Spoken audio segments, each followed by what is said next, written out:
Olá, mulheres empoderadas. Começamos hoje o livro Sem Rivais, da autora Lisa Beverly. Capítulo 1, áudio 1. Uma identidade sem rivais. Nosso principal desejo é ter alguém que nos inspire a ser o que sabemos que podemos ser. Ralph Emerson. Você já teve um rival? Não me refiro a um pouco de competição entre amigos nos esportes, nem às crianças pequenas que competem pela atenção e pela afeição de seus pais. Estou pensando em termos de opositores mais consistentes. Um rival certamente não se parece com um amigo ou um parente. Quando a rivalidade entra em ação, seu objetivo é muito mais tirar você do campo do que simplesmente vencer o jogo. Mas e se você descobrisse que a vida que você sempre quis está fora da esfera de competição? E se você aprendesse que não tem que perder para sair do jogo? E se você descobrisse que não vai perder?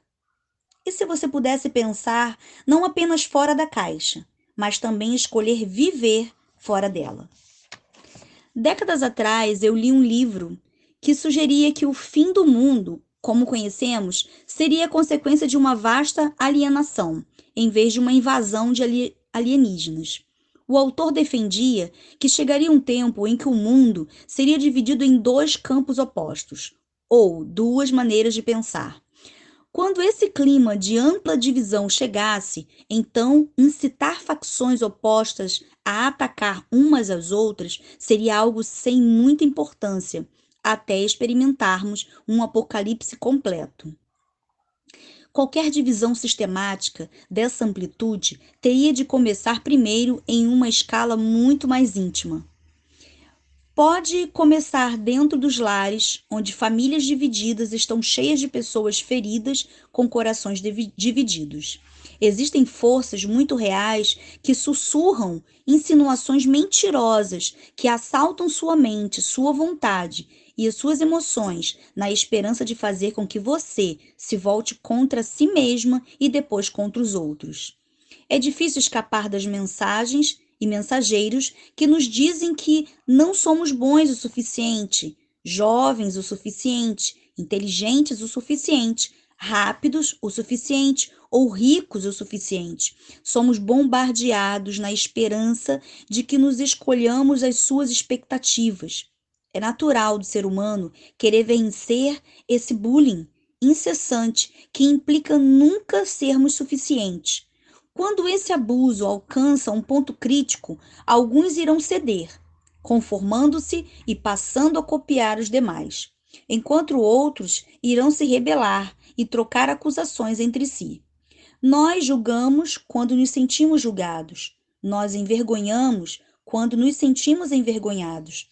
Nós odiamos quando não gostamos de nós mesmos. Quando estamos falidos, não demora muito até que querermos roubar dos outros. É um ciclo em que todos perdem e ninguém ganha. Mas e se as palavras de Paulo fossem verdade? De fato, grande fonte de lucro é a piedade com o contentamento. 1 Timóteo 6, versículo 6. A palavra piedade significa temer a Deus. É a habilidade de adotar o ponto de vista de Deus. Isto significa simplesmente que assim que reconhecemos como Ele vê os outros, aceitamos a maneira como Ele nos vê. O contentamento e o fato de estar verdadeiramente confortável na própria pele não produzirão complacência. Eles liberarão criatividade. Afaste-se de todos os caluniadores e de todas as distrações. Ele tem seus olhos sobre nós para podermos levantar nossos olhos a ele. E depois? Bem, quando fizer isso, em vez de competir pelo que nunca foi destinado a você, você terá energia para descobrir o que é verdadeiramente seu. Oro para que este livro traga clareza para aquilo que o cotidiano pouco saudável tem plantado em você. Em vez de se esforçar para vencer uma competição que não lhe traz benefício nenhum, Desejo que você se posicione para vencer a guerra. Existe uma batalha muito real acontecendo pela força da sua alma. É hora de assumir seu lugar neste mundo. Vamos expor as mentiras e distrações e descobrir quem realmente somos. Achados e perdidos.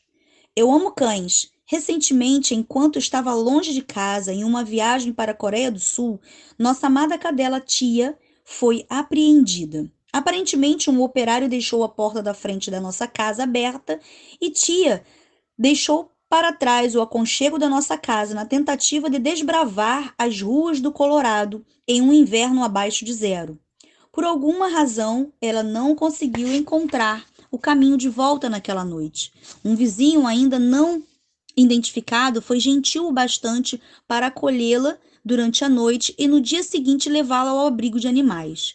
Tia possuía uma identificação, mas era quase inútil porque o número de telefone da etiqueta não era mais o que usávamos em nossa casa. Depois, acrescente a toda essa confusão o fato de a licença canina dela haver expirado. Desculpe, eu achei que esse fosse um processo feito uma única vez. Não sabia que era preciso renová-la. E você tem uma cadela muito amada e com um lar, mas sem voz e marcadores de identidade para ajudá-la a encontrar sua casa. Em Seul, na Coreia, eu não sabia de nada. Meus filhos sabiamente decidiram esconder de mim a desventura de tia, mas sem dúvida o pânico tomara conta de todos em casa. Eles procuraram incessantemente, mas não encontravam a cadela em lugar nenhum. Eles temiam que os coiotes a tivessem pegado. Como último recurso, o que chega a ser engraçado, eles seguiram a sugestão de alguém e ligaram para o canil municipal. Quando Austin chegou ao abrigo e viu Tia, não tinha certeza se ela era a nossa cadela. Todo o infortúnio pelo qual ela passara havia mudado completamente seu comportamento, e ela parecia deprimida em vez de animada em vê-lo. Ela permaneceu no canto da cela, tremendo e se escondendo. Depois de Austin pagar o equivalente a uma noite em um hotel fino e uma multa pesada, aparentemente uma licença expirada é severamente reprovada, ela era nossa e podíamos levá-la para casa novamente. Quando voltei para casa e soube de toda a história, fiquei um pouco pesarosa. Não pelos meus filhos, mas pela minha cadela. Tia estava conosco por mais de uma década e essa foi a primeira vez que ela fugiu e não voltou para casa. Eu fiquei preocupada. Por que agora? Será que a catarata afetou sua visão? Será que a sua idade avançada a desorientou? Será que ela estava me procurando? No final das contas, a razão por que ela fugiu não importava. Ela pertencia à nossa família e a sua inabilidade de encontrar o caminho de volta para casa não negava esse fato. A busca foi feita, a multa foi paga, a licença foi renovada e ela foi tirada da jaula da vergonha e voltou para o seu lar, no lugar onde ela não deveria ter saído, aos meus pés. Uma noite errante não foi motivo suficiente para repudiarmos. Você provavelmente sabe aonde quero chegar com isso. Se nós, donos imperfeitos de animais de estimação, que obviamente somos, fizemos isso por uma cadela, o que o nosso Pai Celestial não faria por nós? O primeiro passo em conhecer sua identidade será em descobrir quem você é para Ele. Em 1 João 3, versículo 1, a Bíblia nos dá uma visão de como Deus nos vê. Que amor maravilhoso, ó Pai, nos concedeu. Vejam só, somos chamados filhos de Deus. É o que realmente somos, mas é por isso também que o mundo não nos reconhece nem nos leva a sério, porque não tem ideia de quem ele é ou do que pode fazer. 1 João 3, versículo 1, na versão A Mensagem. Vamos falar simplesmente do quão maravilhoso é o amor de Deus. É inspirador, espetacular e transbordante. É o verdadeiro oposto do mundano ou do ordinário. Sua profundidade é suficiente para fazer com que nos maravilhemos. E esse amor maravilhoso é uma extensão. É quase como fazer uma compra e ganhar um presente. Só que ainda melhor, porque é um presente com um presente. Nós recebemos a salvação.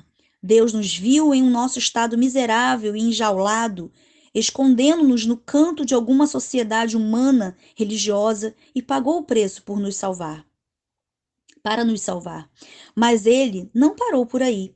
Ele nos atraiu, renovou nossa licença e nos identificou como sendo dele, tudo antes de até mesmo tomarmos um banho. Você realmente pertence a Deus.